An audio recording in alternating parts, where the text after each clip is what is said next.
ದರ್ಶನ್ ಅಭಿಮಾನಿಗಳು ದರ್ಶನ್ ಅಭಿಮಾನ ಅಂತಂದ್ರೆ ಅದು ಕರಗದ ಅಭಿಮಾನ. ಅದು ಕರಗದಲ್ಲೂ ಕೂಡ ಇವತ್ತು ಸಾಬೀತಾಯಿತು. ಎಷ್ಟರ ಮಟ್ಟಿಗೆ ಅಭಿಮಾನಿಗಳು ಕುಣಿದು ಕುಪ್ಪಳಿಸ್ತಾ ಇದ್ರು, ಹಾಡು ಹೇಳ್ತಾ ಇದ್ರು, ಅದೆಲ್ಲವನ್ನೂ ಕೂಡ ನಾವು ನೋಡಿದೀವಿ. ಅಂದ್ರೆ ದರ್ಶನ್ ಈಗ ತಪ್ಪು ಮಾಡಿರ್ಬೋದು, ತಪ್ಪು ಮಾಡಿದರೆ ಇಲ್ಲ ಅನ್ನುವಂಥದ್ದು ಗೊತ್ತಾಗುತ್ತೆ, ವಿಚಾರಣೆ ನಡೀತಾ ಇದೆ, ಪ್ರಶ್ನೆ ಬೇರೆ.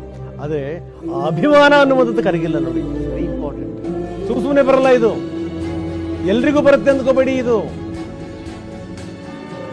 ಎಲ್ರಿಗೂ ಕೂಡ ಈ ರೀತಿ ಅಭಿಮಾನಿ ಬಳಗ ಹುಡ್ಕೊಂಬರುತ್ತೆ ಅಂದ್ಕೋಬೇಡಿ. ಅದು ದರ್ಶನ್ಗಿದೆ ಈ ಅಭಿಮಾನಿ ಬಳಗ. ನಾನು ಆರಂಭದಲ್ಲಿ ಒಂದು ಮಾತನ್ನು ಹೇಳಿದೆ, ನಾವು ಕೇಳಿಸ್ಕೊಂಡ್ರಿ ಅಂತ ಭಾವಿಸ್ತೀನಿ. ಏನು ಅಂತಂದ್ರೆ ಈ ರೀತಿಯ ಈ ಹುಚ್ಚು ಅಭಿಮಾನಿಗಳಿದಾರಲ್ಲ, ಅಂದ್ರೆ ಎಷ್ಟರ ಮಟ್ಟಿಗೆ ಅಂತಂದ್ರೆ ಅದು ಅಭಿಮಾನದ ತಾರಕಕ್ಕೇರಿರುವಂತ ಮಟ್ಟ. ಅದು ಅಷ್ಟು ಯಾರಿಗೂ ಇಲ್ಲ ಆ ರೀತಿಯ ಅಭಿಮಾನಿ ಬಳಗ.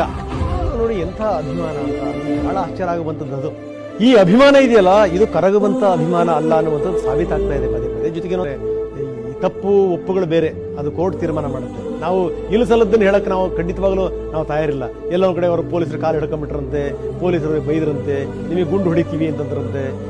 ಇವೆಲ್ಲ ಕಥೆಗಳಲ್ಲ ಇವು. ಇವೆಲ್ಲ ನಾವು ಹೇಳೋಕ್ಕೂ ಕೂಡ ಸಾಧ್ಯ ಇಲ್ಲ. ಯಾಕಂತಂದ್ರೆ ಮಾಡಿರೋದು ನಿಜ. ಈಗ ನಾನೇ 10 ಸಂದರ್ಭದಲ್ಲಿ ಹೇಳಿನಿ, ಆತ್ಮವಂಚನೆ ಮಾಡ್ಕೊಳಕ್ ತಯಾರಿಲ್ಲ. ಮತ್ತೊಂದು ಸರಿ ಹೇಳ್ತಾ ಇದ್ದೀನಿ ಏನಂದ್ರೆ, ನಾನೇ ಒಂದು 50-60 ಜನಕ್ಕೆ ಅವ್ರಿಂದ ಹೆಲ್ಪ್ ಮಾಡಿಸಿದ್ದೀನಿ. ತಪ್ಪುಗಳಾಗಿರ್ಬೋದು, ತೀರ್ಪು ಕೊಡೋಕೆ ನಾವೆಲ್ಲ ತೀರ್ಪು ಕೊಡುವಂಥವ್ರು. ಘನತವಿತ್ತ ನ್ಯಾಯಾಲಯ ಇದೆ ತೀರ್ಪು ಬರುತ್ತೆ. ತಪ್ಪೇನೋ ಒಪ್ಪೇನೋ ಅನ್ನುವಂಥದ್ದು ಗೊತ್ತಾಗುತ್ತೆ, ಪ್ರಶ್ನೆ ಬೇರೆ. ಅದೇನು ಅಂತಂದ್ರೆ ಇದು ಒಂದು ದೊಡ್ಡ ಪಾಠ. ಅದ್ರ ಜೊತೆಗೆ ಈ ಅಭಿಮಾನಿ ಬಳಗ, ಯಾರಿಗೂ ಇಲ್ದಿರುವಂತ ಅಭಿಮಾನಿ ಬಳಗ ಇವರಿಗಿದೆ ಅಂತಂತಂದ್ರೆ ಅದಕ್ಕಿಂತ ದೊಡ್ಡ ಸಂಗತಿ ಯಾವುದಿದೆ. ಇದು ಗಮನಿಸಬೇಕಾದಂತ